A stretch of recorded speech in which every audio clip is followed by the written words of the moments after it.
Shalom, selamat pagi Bapak Ibu Saudara-saudari ini kasih oleh Tuhan Yesus Kristus. Pagi hari ini kita akan membaca firman Tuhan dari Yosua 1 ayat 1 sampai dengan ayat yang ke-18. Namun saya akan membacakan satu ayat saja dari Yosua 1 ayat yang ke-8. Demikian bunyi firman Tuhan.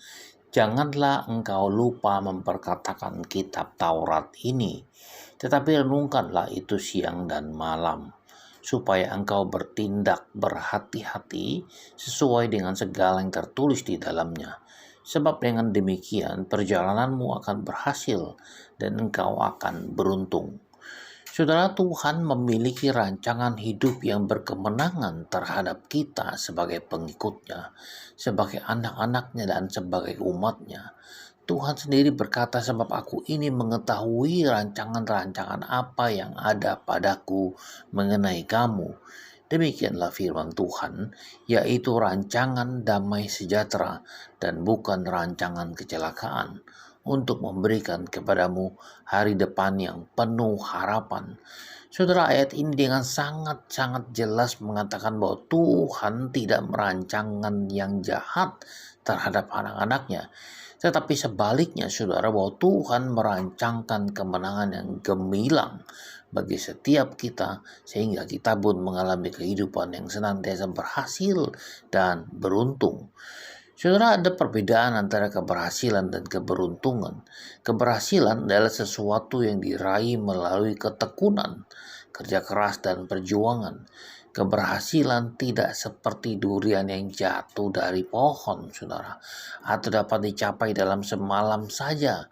Namun ada harga yang harus dibayar. Sedangkan keberuntungan adalah sesuatu pencapaian yang diraih karena pertolongan dan campur tangan Tuhan.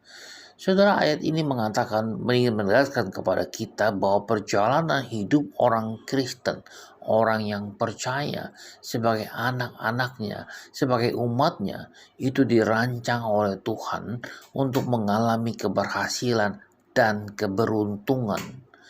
Pada kenyataannya memang belum semua pengikut Kristus atau umatnya itu mengalami dan merasakan hidup dalam keberhasilan dan keberuntungan.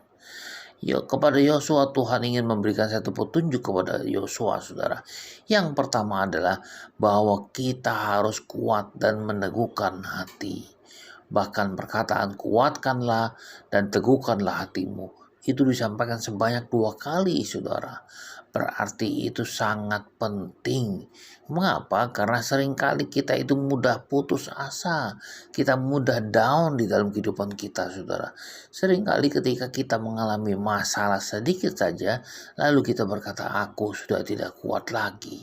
Rasa-rasanya mau mati saja.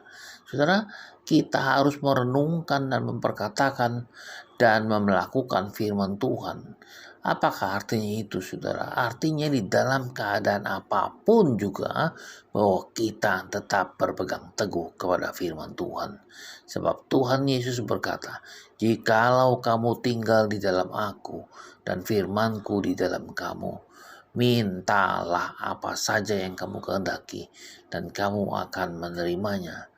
Yosua mengalami keberhasilan dan keberuntungan di dalam hidupnya dan mengalami menikmati Kanaan karena dia melakukan kehendak Tuhan. Bagaimana dengan kita, saudara? Apakah kita juga ingin mengalami keberhasilan? Apakah kita juga ingin mengalami keberuntungan di dalam kehidupan kita seperti halnya Yosua? Mari kita bisa menikmati Kanaan karena kita melakukan segala kehendak Tuhan, bukan kehendak sendiri, saudara. Selamat pagi, selamat berkarya, dan Tuhan berkati.